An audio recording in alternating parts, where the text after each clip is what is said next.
Thank you for joining me. My name is Jarrell Dulé. I develop games for a living, and in the past, I have worked in event management, industry-level digital technology consultant, public speaking, and training and education.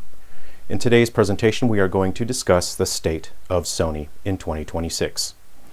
Amid repeated, significant price increases for the PlayStation hardware, Sony is implementing global DRM on the PlayStation platform that nebulously states that if you do not log into your PlayStation account for 30 days, the games that you bought through the PlayStation Store will be deactivated and your ownership of those games can be revoked. Sony has now started requiring age verification through a government ID or phone number in the UK. To enforce this, Sony has disabled online services that paying customers previously already had access to. Sony has a rather miserable track record of protecting customers' sensitive data from data breaches. And outside of that, selling customer data for hidden internal profit for the top executives is something we need to ask ourselves. Do we really want to actively help the greedy, rich executives become more rich by just handing over our personal data? How far will the overreach extend? And what is the limit to the policies Sony will put into place over the coming years to further monetize us? I want to level with you. I do not enjoy discussing negative topics. I do not enjoy discussing companies like Sony. I do not want you to leave this presentation feeling negative, and so today I'm going to pivot and I'm going to focus on something positive. Today I'm going to share with you a few ways that you can spend your time and your money other than supporting greedy, rich executives from further exploiting you, exploiting me, and exploiting our fellow gamers. I hope you will stay for the final topic at the end of the presentation, as it is one that is quite special and it is most important. So I hope you will hang in there until the end. Now, a suit jacket might be too formal for this topic, so allow me to accommodate.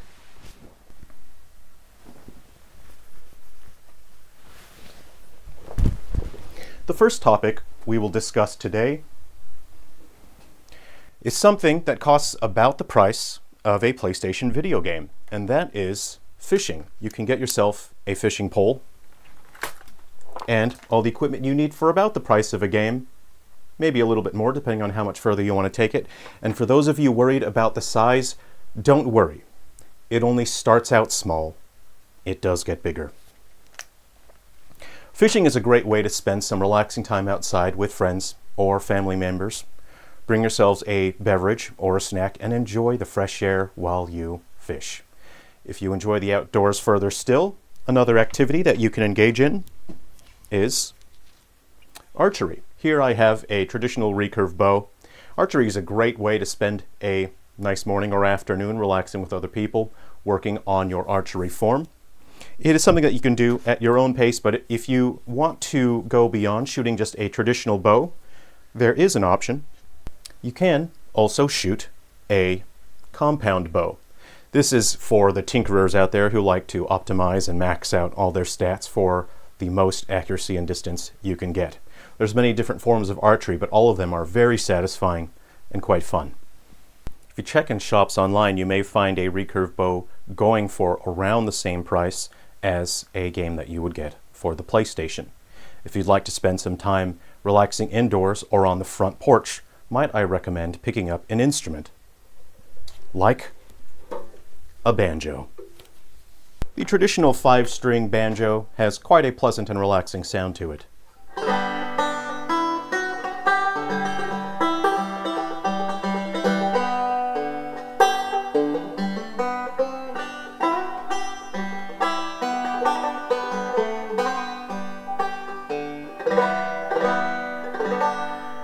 You can learn to play banjo at your own pace. It's quite relaxing, and you can really get just into the vibe of sitting on the front porch, enjoying a nice relaxing beverage, and strumming out some banjo as you watch the sunset. It's a great way to spend some time and become really good at something that's relaxing.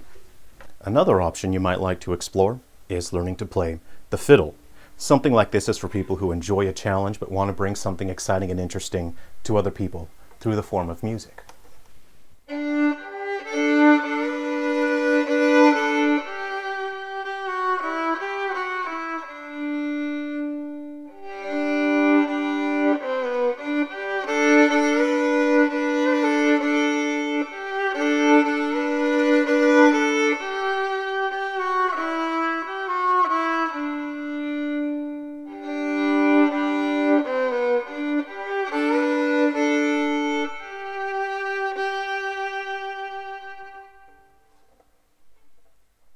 Now, if you enjoy music, but you want to do something that's a bit more involved, constructive, and hands-on, you might want to try getting into building your own instruments.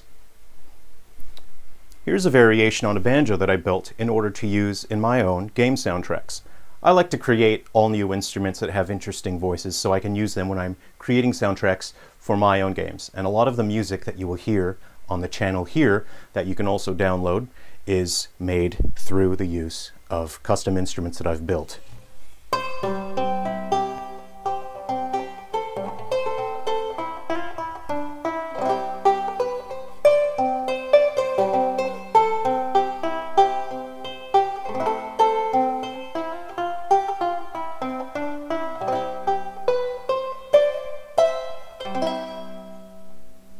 The parts that it took to build this instrument cost about the same as purchasing a video game for the PlayStation 5.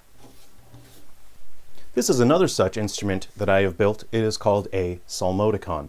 This comes from the Swedish history and culture.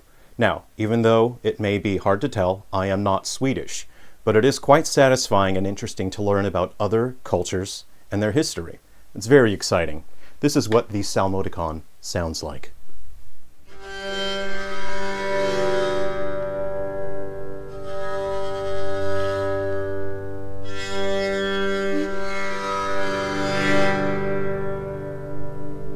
Quite haunting, don't you think? You too can build your own instruments like this. This one was not actually that difficult to build, as there aren't any curves involved. It's just a sound box. And if you would still like to enjoy some gaming, there are other options. For example, the Steam Deck and the Nintendo Switch 2. The digital services for these games are not the same as Sony in that they won't just steal the games back from you when you haven't played them for 30 days. Feel free to check these out. They're both quite good. And lastly, the final recommendation I have for you today is quite special, so I think I will dress a little bit more appropriately for the formal topic. As we watch Sony and as it evolves as a business and a company, it's important to keep in mind this is a company that seeks profit above all else. And there are so many ways that we can spend our time and our money, both of which are things that we all have limited quantities of. Other than supporting Sony and the PlayStation brand, a better use of your time I serve to you on my very finest china. This is an actual, literal piece of dog shit that came out of my dog's asshole. And I would rather play with a piece of dog shit, a literal turd, than play on the PlayStation brand. A piece of shit, or an expensive piece of shit. While it does possess a rather identifiably unpleasant smell, I've been watching Sony as a games company for so long, I've become rather desensitized to it. The smell of dog shit.